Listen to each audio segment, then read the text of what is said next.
पाहताय JB TV news. बातमीत सत्यता हीच आमची ओळख।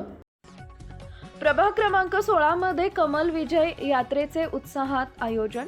प्रभाग क्रमांक 16 अंतर्गत येणाऱ्या अग्रवाल नगर, विशाल नगर, जांभळे फार्म्स, यशवंत नगर, राजवाडे नगर, जिजाई हाऊसिंग सोसायटी, नीलकमल हाऊसिंग सोसायटी, वल्लभनगर, शनी मंदिर, रागरंग कॉलनी व पंचक्रोशी परिसरात आज कमल विजय यात्रा उत्साहात काढण्यात आली। या यात्रेदरम्यान नागरिकांमध्ये मोठा उत्साह दिसून आला।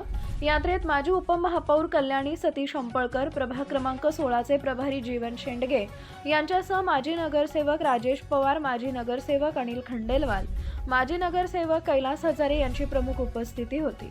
यावेळी सचिन शेवतकर, धीरज परदेशी, भगवान देवरे, जागृती प्रयाग बोरसे, पार्वती परशुराम जोशी, नीलू पार्वती जोगी, सुरेश अहिरराव, सुवर्णा युवराज पाटील, राकेश विकास रवंदळे, ज्ञानेश्वर विक्रम पाटील, ईश्वर युवराज पाटील, वाल्मिक जाधव, कल्पेश शर्मा, सुशील वर्मा, सतीश हंपळकर, बंडू चौगुले, गणेश पाटील, ॲडव्होकेट गोपाल चौधरी, विलास पाटील पैलवान, राजू पाटील यांच्यासह मोठ्या संख्येनं परिसरातील नागरिक उपस्थित होते। कमल विजय यात्रेमुळे संपूर्ण परिसरात उत्साहाचं वातावरण निर्माण झाले असून नागरिकांनी उत्स्फूर्त सहभाग नोंदवला। प्रतिनिधी परीक्षित परदेशी, धुळे। आपल्या परिसरातील महत्त्वाच्या बातम्या पाहण्यासाठी आजच आमच्या जेबी टीव्ही न्यूज चॅनलला YouTube वर सबस्क्राइब करा आणि बेल आयकॉन प्रेस करा।